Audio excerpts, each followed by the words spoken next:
Welcome to this week's episode of Lifts. We've got Lise Kuecker, the founder of Studio Grow. I'm going to go through a quick bio. Lise is the founder and CEO of Studio Grow, the world's largest boutique fitness consulting group, whose team of 51 are building highly profitable studios over 40 countries. After selling her studio group in the mid seven figures, she turned her attention to creating freedom-filled lives and financial prosperity for boutique fitness studio owners while creating the highest and best operations, marketing, and community for the industry. Lise, thank you so much for coming on to Lifts. I've been thinking about having you on as a guest, so I'm glad we were able to make this work. Thank you, thank you, thank you. Sorry for sending you a mouthful of a biography, but this is super fun. I've got two of my favorite faces in fitness to be chatting, so I'm thrilled to be here. I think I need some freedom-filled life as well. So maybe we can talk about that afterwards. Yeah, I was reading that phrase, I was thinking about the same thing. I'm like, give us some freedom into our lives. So maybe Lise, we've got to have you consult for us. I can help. I can help. You can help with that. I'm leaving on like people. a 6-week vacation soon, so I think I can just like drag A y'all. 6-week vacation. I mean, I think the longest vacation I took was my honeymoon, which was about 2 weeks to the Maldives and to No way, Dubai and really? Sri Lanka. Matthew, do you? I mean, you're European, right? You're used to taking longer vacations than we do. Have you taken a 6-week vacation?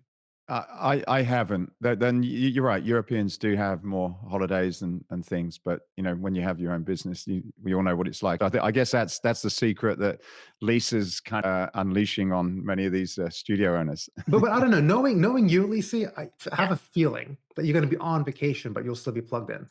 Yeah, I mean, I've got like a couple of things I'm popping around on. I'm speaking in Asia during that time. So I've got a few things I'm doing. So I'll work about half a day a week, but I've actually done this for the better part of the last 10 years. Every summer I do this. I take 6 weeks and like our team is set. We know it in advance. I'm from New Orleans. So I'll say as an American, I probably operate under more French tendencies than most do. But my parents did the same thing. And so it's an interesting thing that we have our team, like we're kind of dialed in, that they know it, they expect it. We get our work done. We do a 2.5 week light team period during that time. So our team takes 2.5 weeks kind of over that 4th of July period where it's light, no clients, no anything. And yeah, it's a little different, but it works. I promise you. All of it. We have the closest we have to that is we do give for our company the week between Christmas and New Year's off because there's such a rush for the New Year for digital, especially in things that we do. And we've got these 3 wellness days a year. In fact, we just had one this last Monday where the whole company's off. So we don't pick a holiday. We kind of pick a regular day where you would have calls and whatnot. And I feel like having these days off that are intentional given by the company, at first I didn't really understand it. But then it kind of dawned on me that when you have quote unquote your long weekends or your weekend time, yes, it's time off of work, but it's not time off for you. And you tend to still do family activities and the other things they might do on a weekend, run errands. But when you have an intentional day off, your kids might be in school, business is still going, but you're just completely unplugged. It's a different mentality. Yeah. There's definitely grown on Totally me. agree. Well, Matthew, why don't you move on to, we've got a good lineup today, but let's kick off with a story from Costco. Yeah, the first story then. Costco has introduced a new initiative offering GLP-1 weight loss prescriptions, including Ozempic, to its members through a partnership with healthcare marketplace Sesame. Program aims to address the growing interest among Costco members in weight management solutions. The program includes a 3-month plan priced at $179, which includes a video consultation with a weight loss doctor or specialist, and then ongoing support through limited messaging with a healthcare provider. It's important to note that the cost of the medication itself is not covered in the $179 fee and can range between $950 and $1,600 a month without insurance coverage. Apologies to our international listeners that this doesn't relate to, but it might be something that you could see in other markets going forward. Particularly, I'm thinking in the UK with potentially people like Boots and Tesco's and people like that. So what are your thoughts on this one? Well, one, I think, look, this is just showing the continued trend. And you always have to be a little bit careful when something is really hot in the market. I mean, any category, it doesn't have to be health and wellness. It could be fashion, it could be food, it could be anything else. You find it going mainstream and you find distribution channels for that opening up.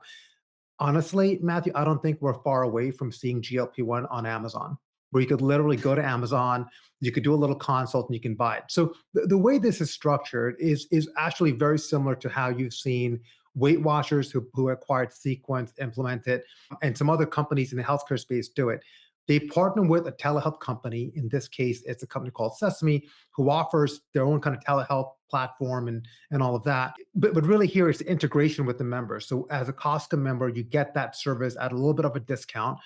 Then they will check your insurance to see if you are insurance eligible. And you can go ahead and go on the prescription. But look, this just goes to show that this GLP-1 trend, this Ozempic trend, is already mainstream. We don't have to wait for it. It's already here. So as business owners and to our audience, it's really a matter of how do you manage this, right? It's going to be in front of more and more people. It's at Costco. I truly believe that before the year's over, it's going to be on Amazon. People are going to get on this. Yet we can't get new people to come to our gyms. That's the struggle here. So they would get on GLP-1 before they're going to sign up for a new gym membership. But you need both together. One thing that we know from GLP-1 prescriptions is that if you don't tie it to lifestyle and behavioral changes, you will gain the weight back as quickly as you lose it. In some cases, even more quickly, because on GLP-1, 40% of the weight that you lose is muscle.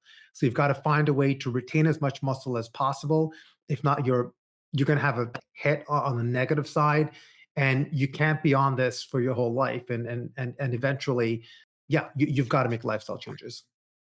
Yeah, I mean, we've seen on this, it's been interesting. Starting last year, we started targeting marketing and partnerships towards physicians that were prescribing this, people who were on this, is very much addressing the fact that yes, you're going to lose weight, but there's a whole lot of benefits to exercise that go beyond weight loss. When I look at your neurological systems, when I look at just your hormone levels and things that are created and induced by exercise, giving this up, one, is almost terrifying to me, and saying that exercise is now unnecessary. But taking it a step beyond that, the moment we see people coming in from physicians and that have been on it, that are just drooping, that Ozempic face that they're talking about, where literally they're almost melting away.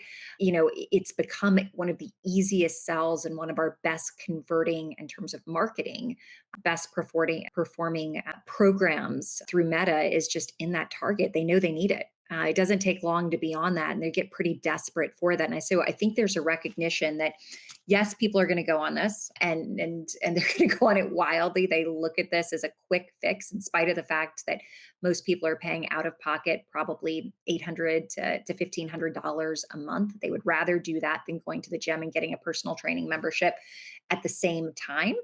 That being said, I think there's a door that is open for us. It's wide open. It's a question of whether or not we're willing to leap through it. Now, it's a different story on whether or not I think that these drugs should be as readily available through fitness centers and things of the like. We know that a large number of brands are starting to partner with and or acquire telehealth health companies that are offering this. That I feel a little bit differently on. I think that we're getting to a place where we're mixing medicine and fitness, and I don't know that that has the end results that we're actually looking for.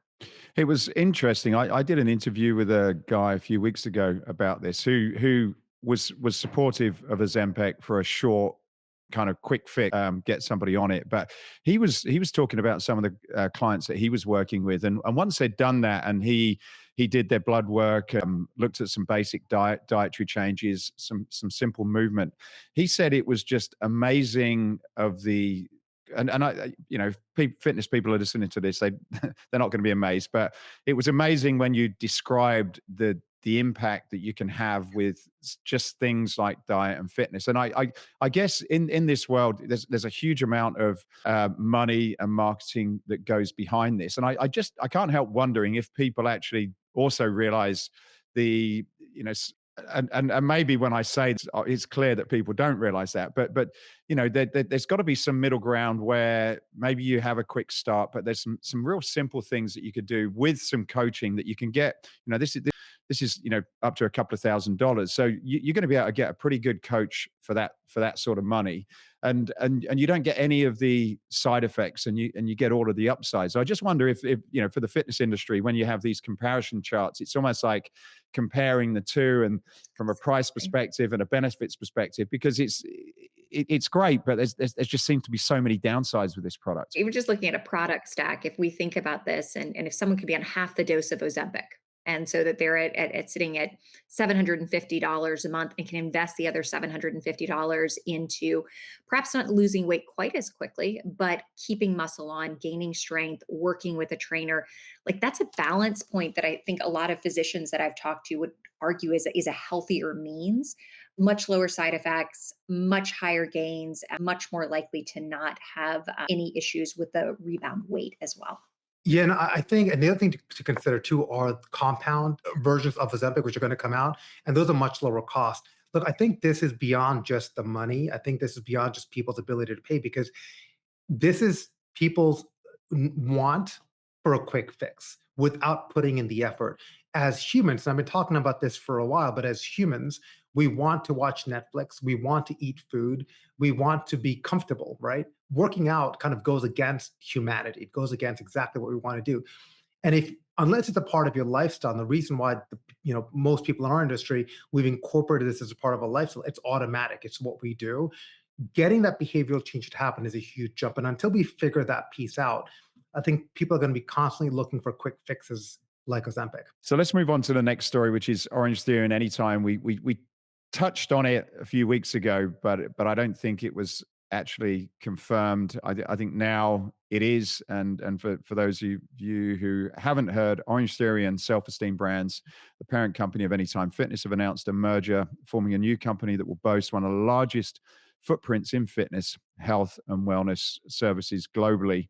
The merger combines a portfolio that includes Orangetheory Fitness, Anytime Fitness, Waxing, The City, Basecamp Fitness, Summit Fitness, The Bar Method, and Stronger You Nutrition. The new entity represents $3.5 billion in system-wide sales, with approximately 7,000 franchise locations across 50 countries.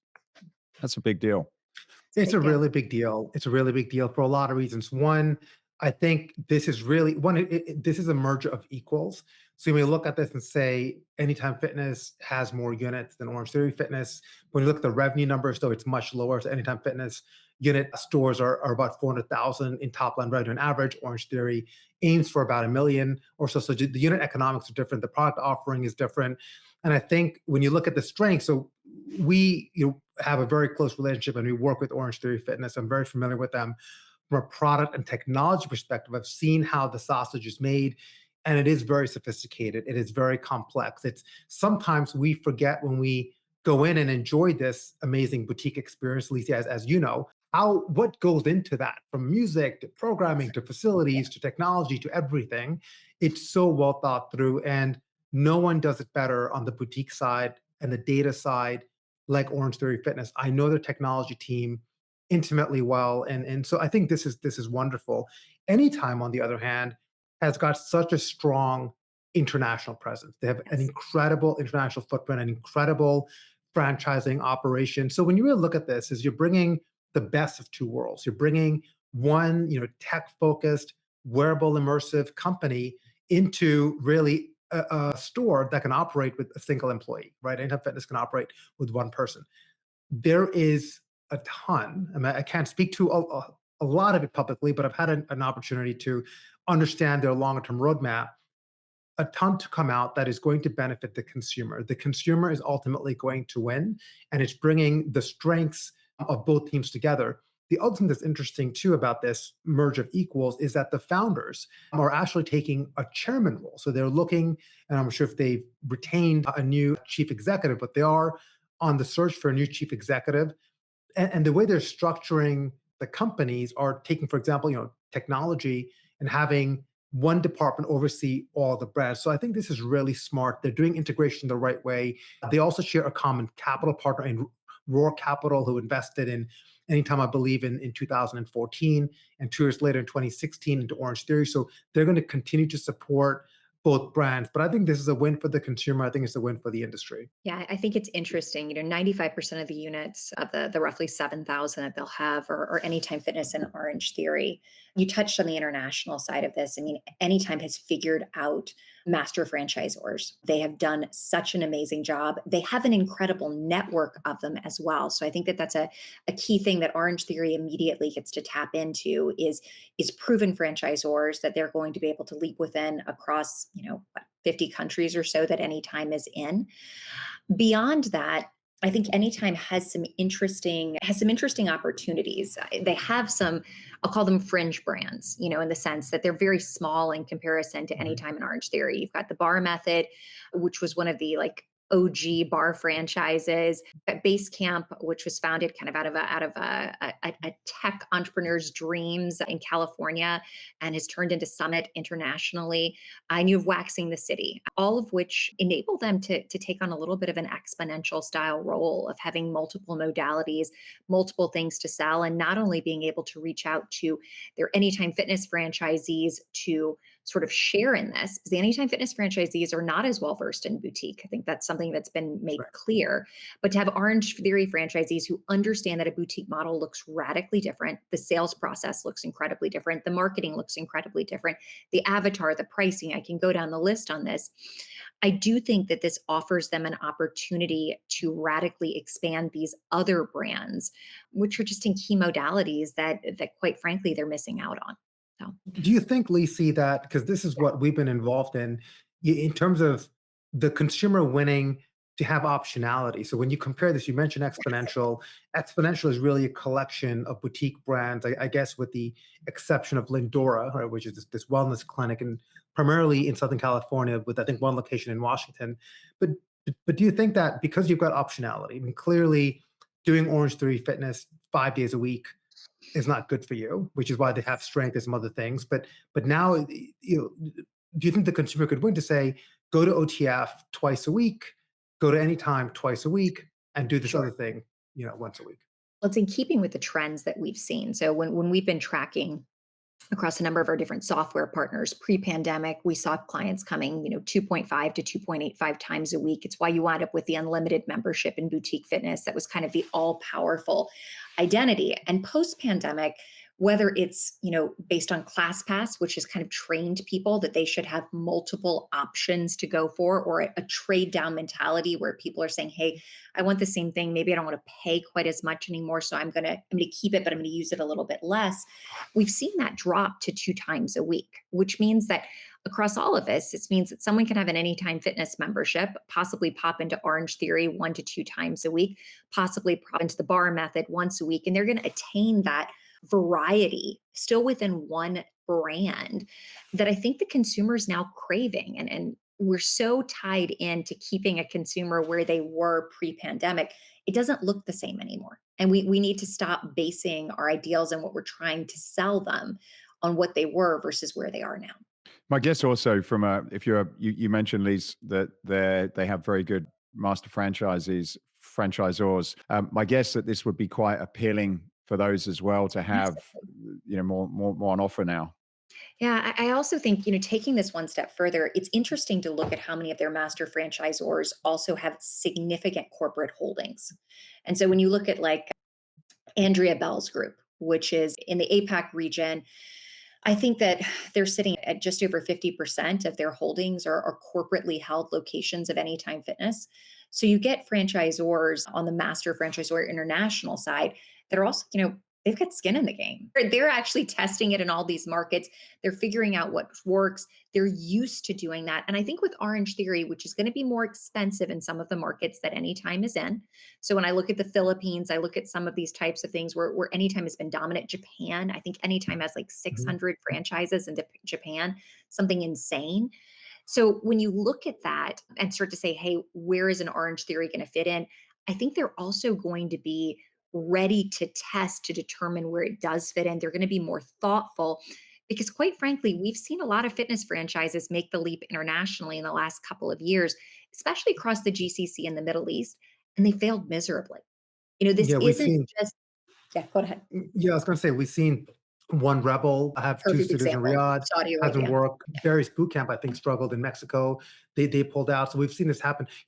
I'm curious about one thing. One of the trends that happens here in the US, and I think I'm seeing it happen more internationally, is this box in the box mentality, where you've got a big box gym offering boutique offers, and they're actually getting better at it. I was at Midtown last week, and I got to take some of their boutique offerings, and it's a really good quality product. The studio is purpose built. They have really good training. The instructors are great. So do you think that this is one way to compete against really big box gyms with the box and 100%. box mentality? I mean, you've got that as a mentality. You've also got Club Studio, which has arguably been LA Fitness's best product to come out in the last few years. I mean, boutique is growing rapidly. You look at data from brands like Research and Market. We know it's likely to almost double in the next 5 years in terms of revenue.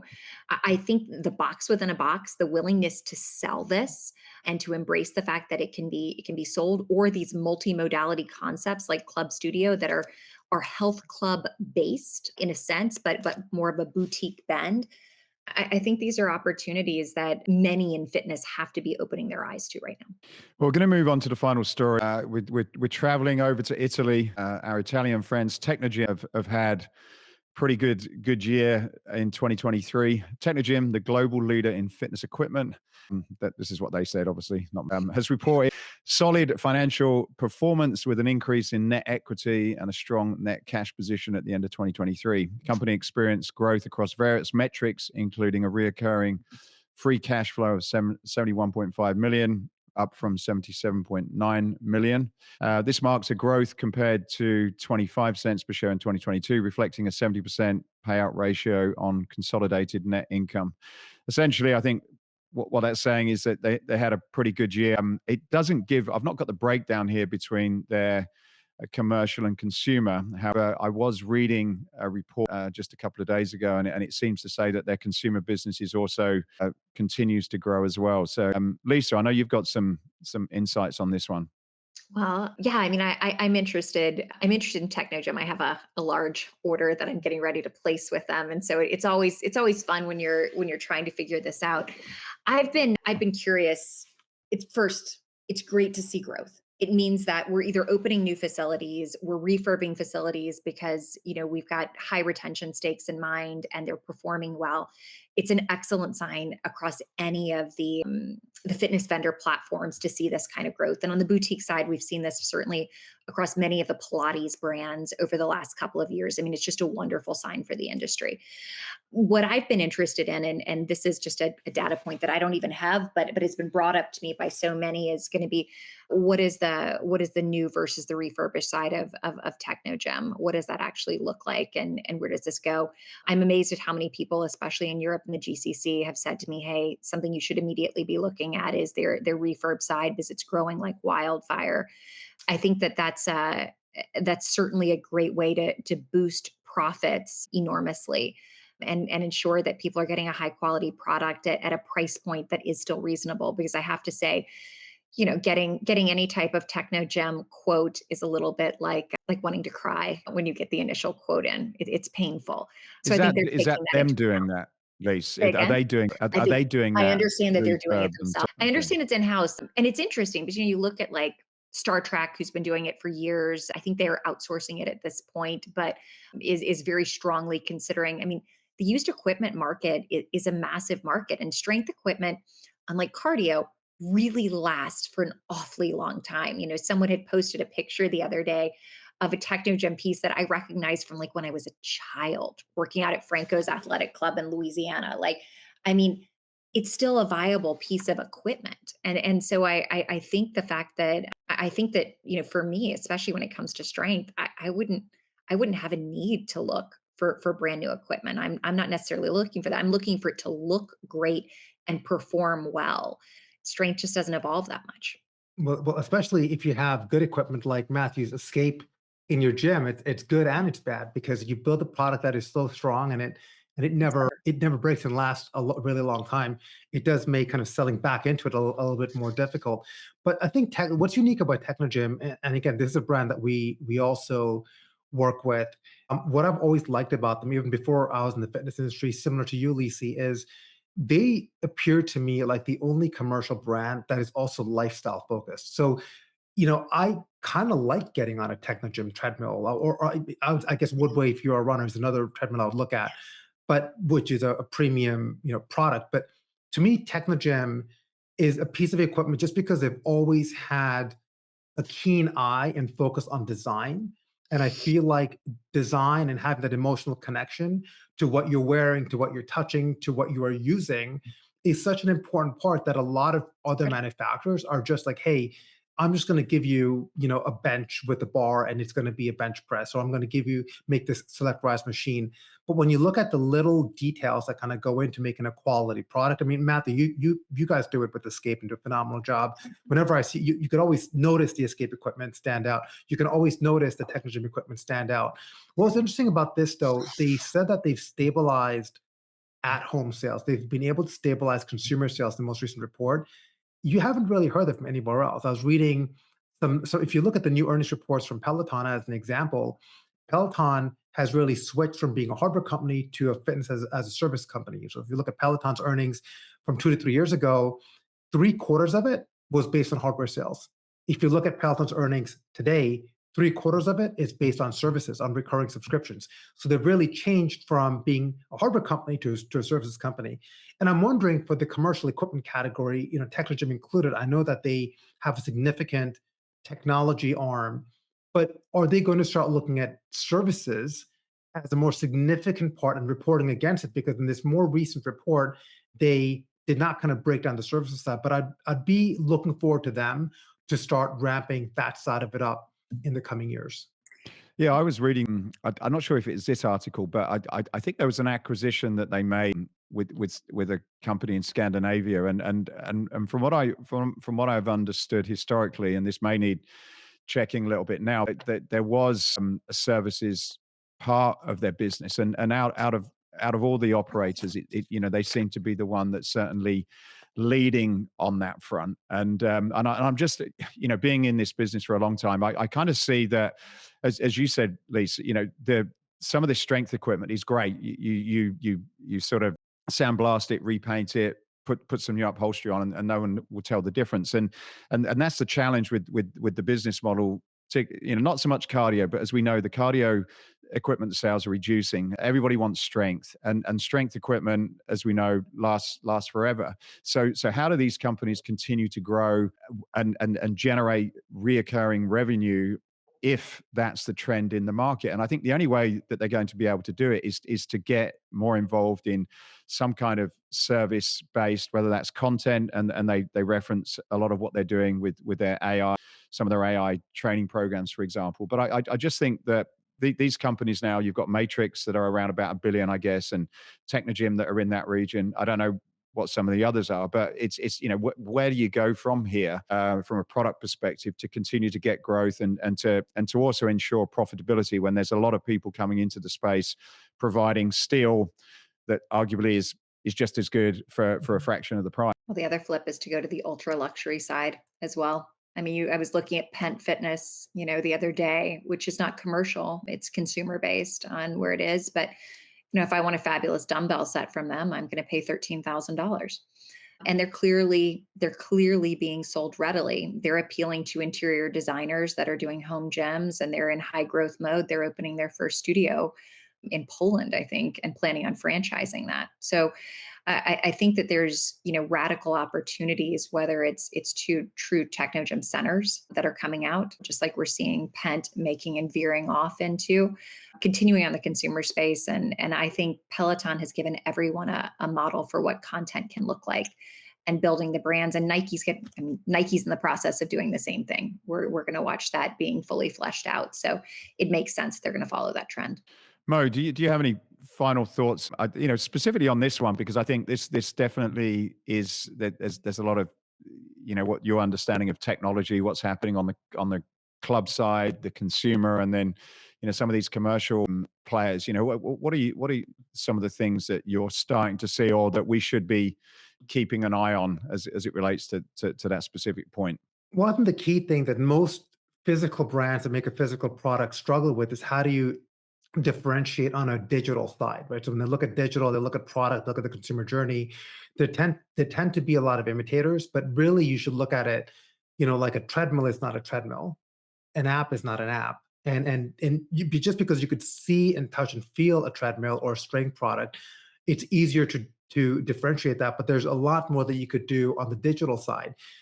I think you're going to see a lot of services come out of these hardware companies. And you look at models like Apple as an example, the majority of Apple's profitability comes from services. You look at Amazon, people know it as an e-commerce store. The majority of their profitability comes from services. Well, if these other companies are doing it, I mean, I have Tesla as an example. And I pay $100 a year for the Tesla subscription. You pay for supercharging. Again, all services. Services is ultimately where our industry is going. It's going to take us some time to get there, both for gyms that they offer a membership, but how do they offer services in the periphery and recognize that, and also for equipment manufacturers as well. How do they not give away the service? Because right now you've got operators that kind of want the service for free. I'm going to buy equipment, but give me the Technogym product, the Technogym services for free. Well, they have to learn that in order to get good service, you need to pay for it.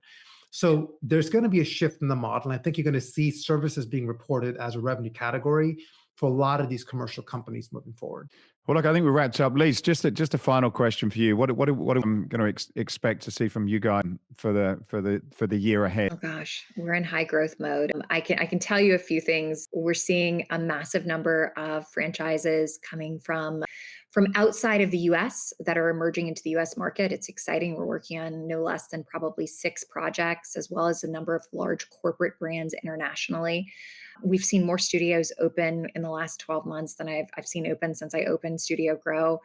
And I think more excitingly than anything, we're seeing massive growth.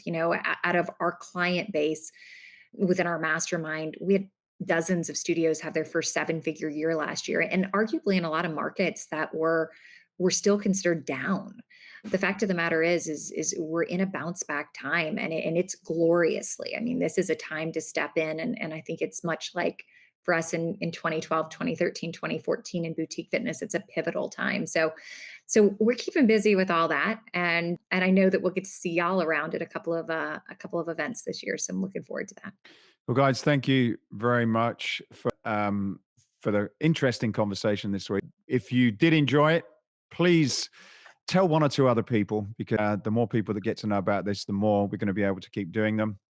Yeah, see you all at FIBO.